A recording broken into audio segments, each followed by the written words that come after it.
What up, dudes? Today I wanted to make a video to talk about transitions. Transitions are super important in roller derby because you never know when you're going to need to flip around to catch somebody or flip back around to plow.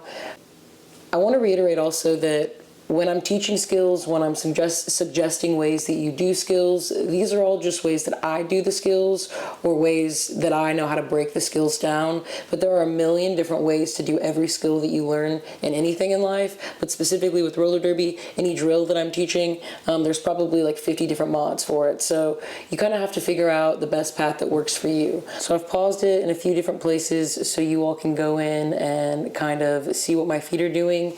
Overall with transitions, you want to do your best to try not to think about your feet. Really, in most skills, you want to try not to think about your feet because when you start thinking too much about your feet, you get in your head and you start skating kind of heavy. So what I encourage you to do when doing this skill is to look where you want to go first. So like turn around with your head, look where you want to go, and allow that to be the lead for your next move. So if you go with your head, if you lead with your head, the rest of your body is going to follow.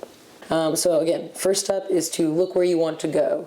I want to go backwards, so I'm going to turn around, or I want to go in the other direction, so I'm going to turn around and go in the other direction. So the second step is to shift all of your weight into that front leg, the one that is leading. You're going to transition all of your weight into that leading foot. You're going to pick up the other foot, shift it back. You're either going to drop and lift or you're going to drop into a side surf. Your weight is then shifting to that back leg. So you shift weight, drop weight, and then you allow that lead leg to pick up and meet the other one to then create a weight shift that is equal. In this next part of the video, you're going to see me doing it at full speed. Again, watch my head. It leads where I'm going. The rest of my body's going to follow. And especially in like high intense situations where you know you have to be somewhere fast, you're going to do this naturally very quick once you have the muscle memory built up. It'll just be a quick look and the rest of your body will just know what to do.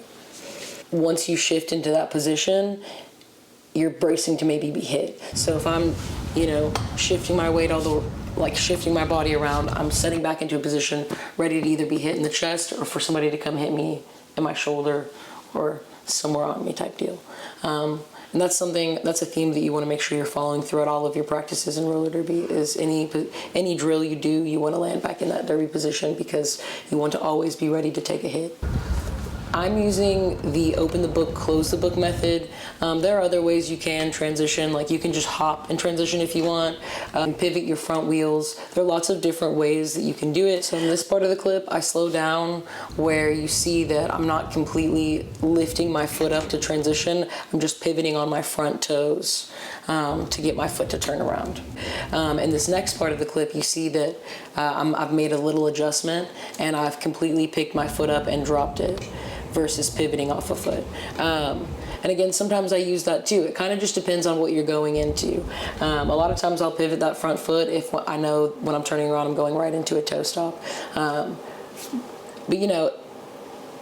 regardless of the specific application of it, it's good to know both because you want as many tools as you can have in your belt. Now that you are able to do transitions in theory, you are going to practice dropping that toe stop. Essentially, to do this stop, you are going to transition, and once going backwards, or once both of your feet are facing parallel in the other direction, you can then drop your toe stop. A lot of people, when they go to drop this toe stop, they don't aggressively push with the tip of their foot, and it causes a bit of instability. When you're going really fast, you have to have a wider stance in that toe stop position to be able to compensate for the weight shift happening so quickly. You need a wider center of gravity. Think about it like brakes on a car, right? When you want to slowly stop, you slowly start to push them down.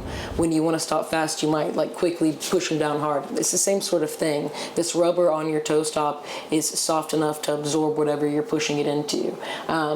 It does require a lot of trust. You have to trust that you are going to be able to absorb that momentum going backwards. And again, this is where it comes into when you're stopping, you're widening that stance, you're lowering your body, you're keeping your face forward and chest up, you're not looking down, you're ready to take that hit in that derby position. And this skill, like most of these skills, is better or easier at a higher speed. I know that it won't start out that way, but it is imperative to get to a place where you can do this at a higher speed. It will be much more comfortable and it'll be much more lifelike for gameplay. Again, if you're looking to improve your derby skills, if you're looking to improve your stops, try drilling this a little bit, try drilling the transitions. It's really good to get comfortable skating backwards. So transition, skate backwards for a little bit, try to transition back skating forwards again. Kind of mess around with it, find where your comfy space is. And if you have forgot, here's a little reminder, we are LRD.